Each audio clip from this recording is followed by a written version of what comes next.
Mais uma vez, o Lira é um dos mais altos, das altas vozes dentro do centro na Câmara dos Deputados, tá? Ele acabou de sair, ele era o presidente da Câmara dos Deputados. Para conseguir chegar lá não é fácil. E conseguiu colocar o seu sucessor, que é o Hugo Mota. E uma das primeiras falas que ele tem, a partir quando está entregando o cargo, é basicamente que todo mundo está afastando do Lula, que ele considera já o Bolsonaro o concorrente nas eleições contra o Lula. Ou seja, você presta atenção, na cabeça dele, Bolsonaro vai ser candidato e vai concorrer contra o Lula. Tá entendendo? O que vocês, eu preciso desenhar? Fala pessoal, sejam bem-vindos!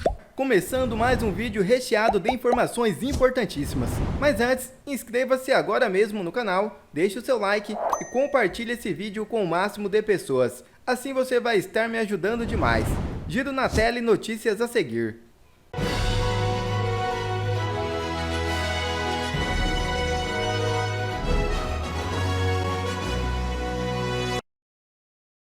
Número de senadores favoráveis ao impeachment de Moraes cresce. O senador Flávio Bolsonaro afirmou neste sábado que o impeachment de ministros do Supremo Tribunal Federal é um instrumento previsto na Constituição e que, no caso do ministro Alexandre de Moraes, seria o remédio adequado.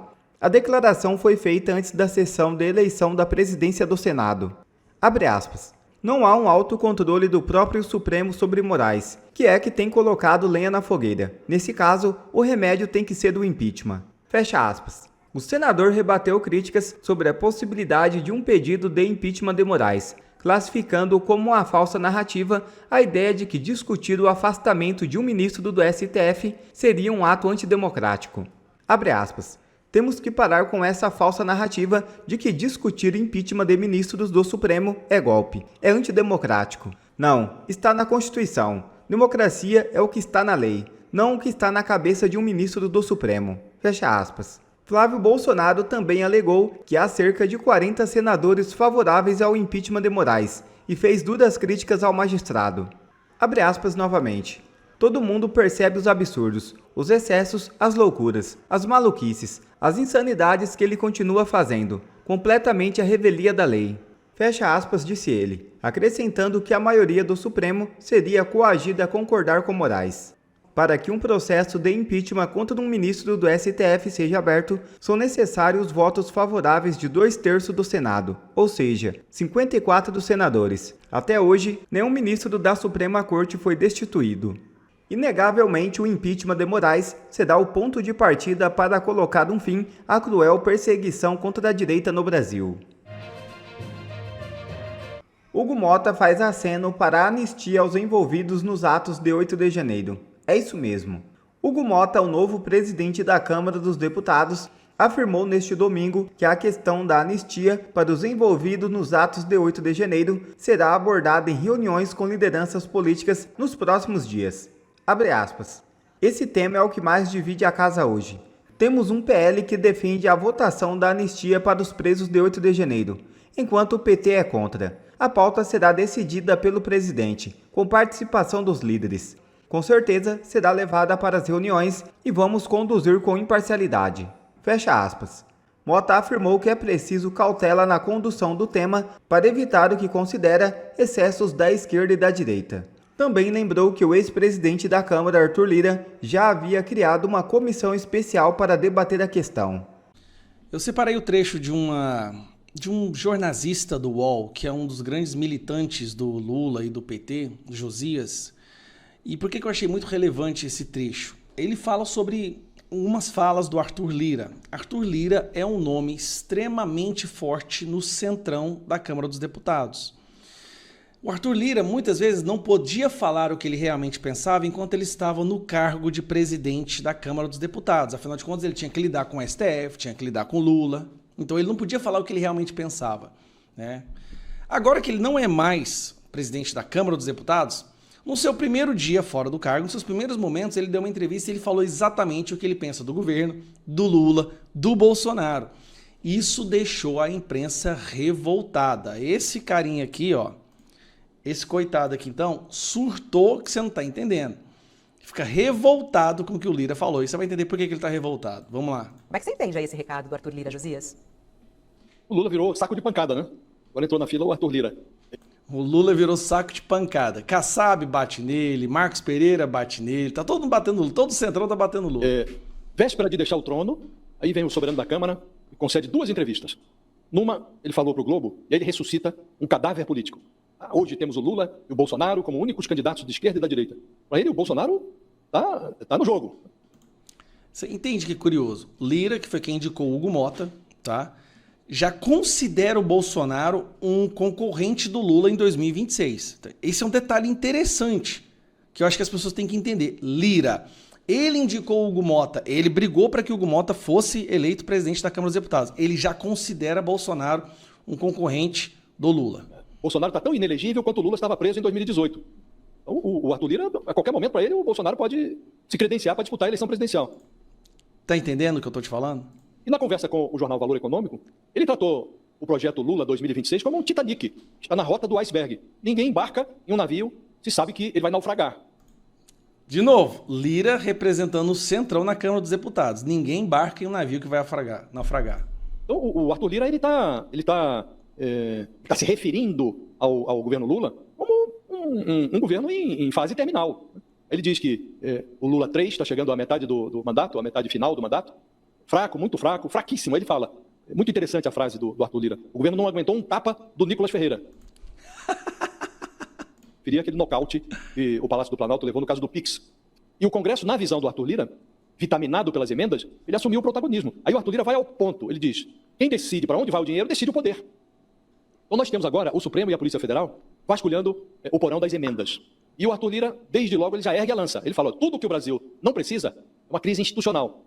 É como se ele dissesse, alto lá, deixe as emendas em paz. Não? Ele não convive bem com a ideia de investigação. E aí o Lira aconselha o Lula a fazer uma reforma ampla. Precisa reformar o Ministério do primeiro andar à cobertura, segundo ele. E ele está sendo tratado, inclusive nas 2 entrevistas, assim, ele foi tratado como se estivesse com um pé na pasta do Ministério da Agricultura, ali, com um pé na agricultura. Ele faz doce. Eu não falo sobre conjecturas, como quem diz, olha, estou aguardando o convite. Presta atenção, você acha mesmo que o Lira, detonando o Lula como ele acabou de detonar, um barco que ninguém naufragando, ninguém nem pula dentro desse barco, você acha mesmo que o Lira vai pegar um ministério nesse barco que está naufragando? Então, se você considera as declarações do Lira, se leva todas ao pé da letra, fica entendido que ele se sente à vontade para integrar, para se inserir na esplanada, sem se comprometer com o projeto do Lula. Ele quer virar ministro, mas não está interessado em atender a demanda do Lula de colocar o partido dele, o PP, que aliás é presidido por um ex-ministro do Bolsonaro, o Ciro Nogueira, que trata o governo Lula como um desgoverno.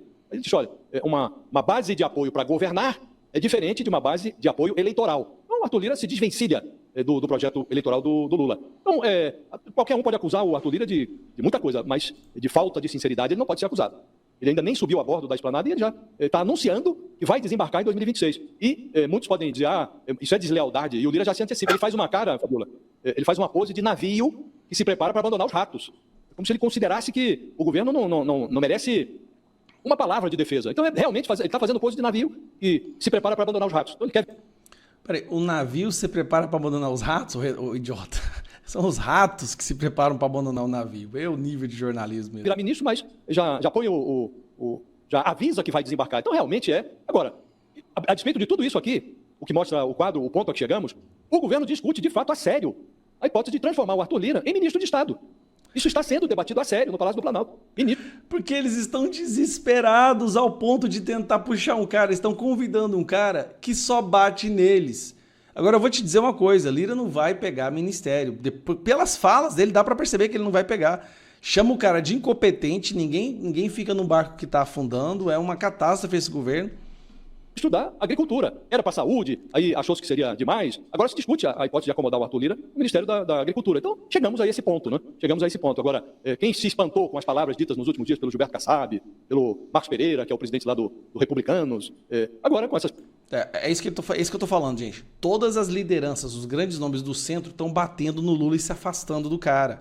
Esse é o momento que nós estávamos tentando construir. É o que nós mais estávamos esperando. É só com isso que a gente consegue derrubar esses gramas. Palavras aqui do Arthur Lira, fica claro mesmo que criou-se no Brasil um tipo muito curioso, inusitado de governismo. É o governismo oposicionista. O sujeito é governista, é entrar no governo, briga, rala para entrar no governo, para aumentar o seu acesso aos cofres, e ao mesmo tempo faz oposição. Bate no presidente, trata o Lula como um saco de pancadas. Então o Lula chegou a esse ponto. Chegamos nós todos a esse ponto, Fabiola.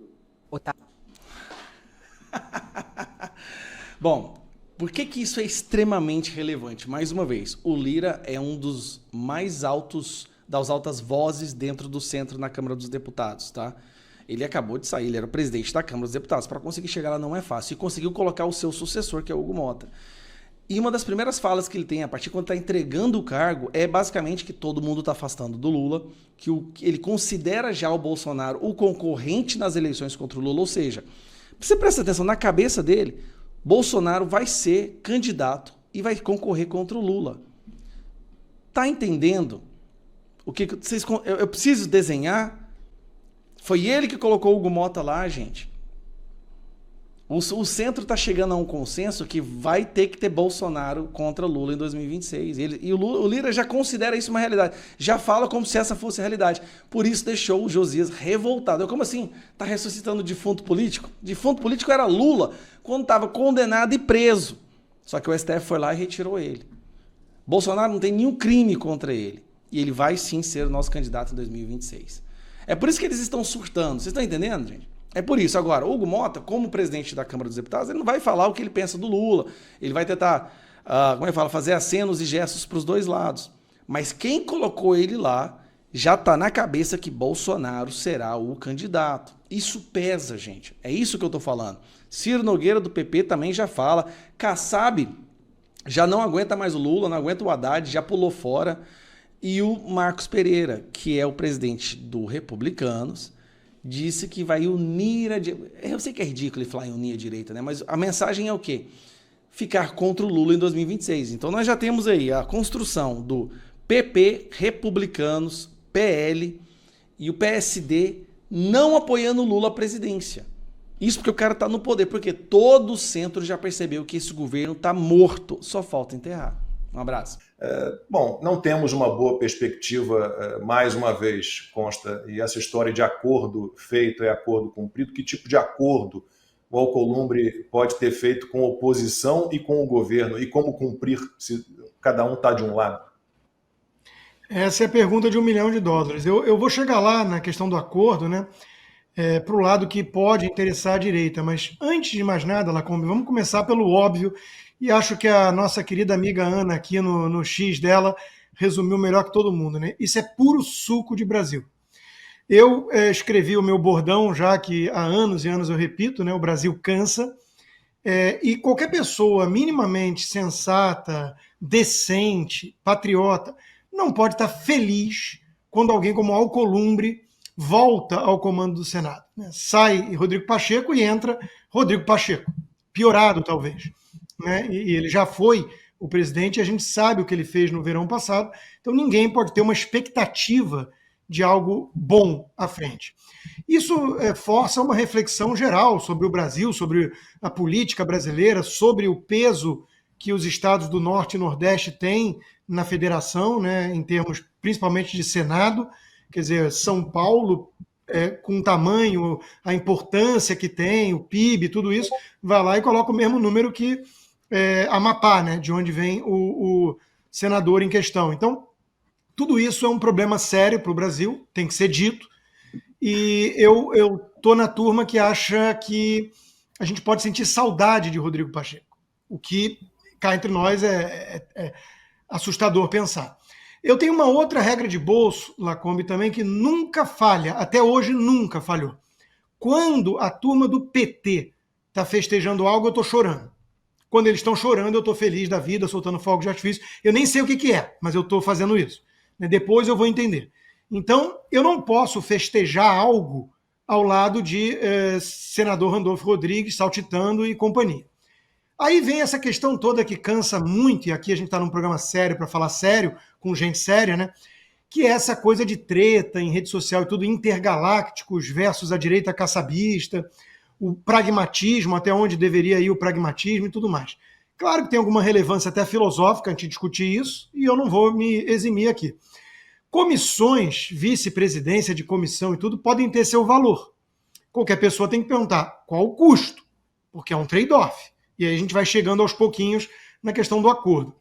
Porque no limite do limite do pragmatismo, com esse argumento de que ele já estava vitorioso, o Lula está vitorioso. Seja ou não uma eleição limpa, ele é o presidente. Então, por essa lógica caçabista, digamos assim, vamos logo pleitear um ministério no governo Lula, aderir e tentar melhorar. Ou você prefere deixar na mão da Marina Silva ou do Fernando Haddad o ministério? O que é melhor para o Brasil? Então, percebam que esse é um argumento meio cafajeste, como dizia Olavo de Carvalho, porque o pragmatismo pode justificar tudo. E normalmente muita gente puxa da cartola quando quer justificar besteira, né?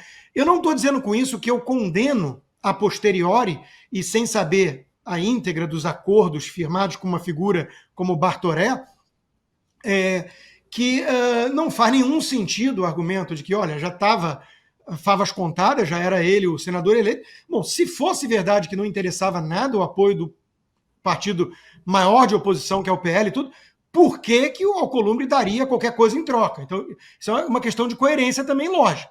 Né, já estava ganho, não tinha nada o que fazer, mas negociamos um acordo. Ué, por que que ele negociou? Então tem algum peso para ele esse apoio do Alcolumbre e até de Bolsonaro em essência, no limite.